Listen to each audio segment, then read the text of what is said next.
Hi there, Carrie here. I'm going to start this off with something that has nothing to do with the actual video that I wanted to do, because a lot of you guys in school, especially you newer guys, keep saying, "Oh, this is hard for me because I have ADHD." I have ADHD.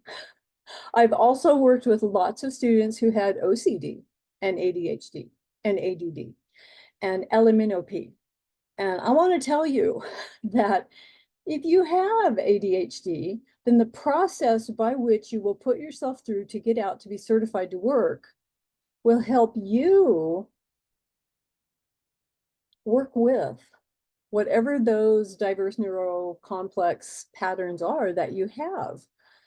Because do you want to go through your whole life just having ADHD be your excuse for everything? And please don't take that wrong, but I hear it all the time. Well, I can't do that because I have ADHD. Oh, well, I can't focus because I have ADHD. I'm on meds because I have ADHD. Yeah, I get it.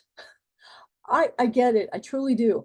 And when I sat down with an expert and he said, you know, you were in Carrie, you were in that generation that didn't get diagnosed because we didn't know what that was. And now, even 20 years after coming up with the diagnosis of ADHD, they're just now figuring out why. Why do some brains do this and some don't? Well, simply put, if your brain, while it's growing and evolving and changing, is locked in an environment where it is under constant survival. And that doesn't mean you don't have food and water and a place to sleep or somebody's beating you or raping you. It means that your neurology is in a state of thinking it has to be protected from something. Could be verbal assaults, could be just somebody said something and I get an icky feeling. And your brain says, we don't want an icky feeling. So we have to stay away from that. And it's in survival mode.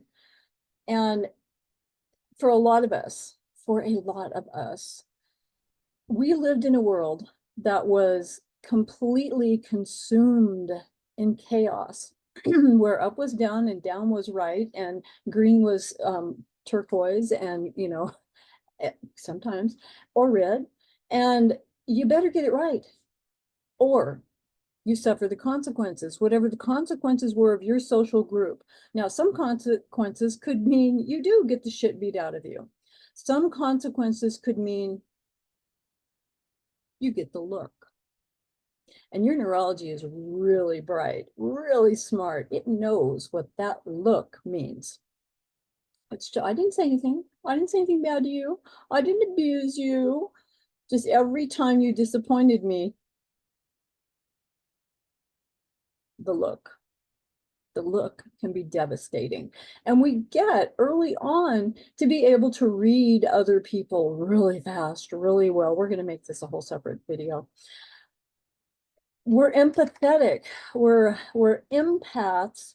We're also, a lot of us, what's called highly sensitive people, which means you learned early on that whatever you're feeling, you feel it very deeply and very intently because it's a survival mechanism. It's a coping technique that helps you stay alive on the planet one more day. So I want you to know that if somebody well-meaning told you that you have ADHD and that you will never be as good as fast as, or as bright as, or as accomplished as other people, they're full of shit. Because I have seen the most incredible reporters who have come from the same background of chaos and confusion and abuse and trauma, and who have ADHD, ADD, OCD, LMNOP. And I don't mean to minimize it. Just don't use it as a fucking excuse. Don't. If you're going to use it as an excuse, then go do something else. Don't just keep plowing along, having a good reason why you're not succeeding. Own it and get past it, or accept it. Oh, I have ADHD, so I can't do this thing. Okay, good. Then go do something else. We still love you. The world still loves you. It's all right.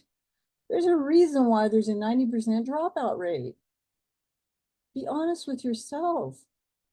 Is this something I have a calling to do? Is this something that I can't say no to? Is this something that I eat and drink and sleep and breathe every day?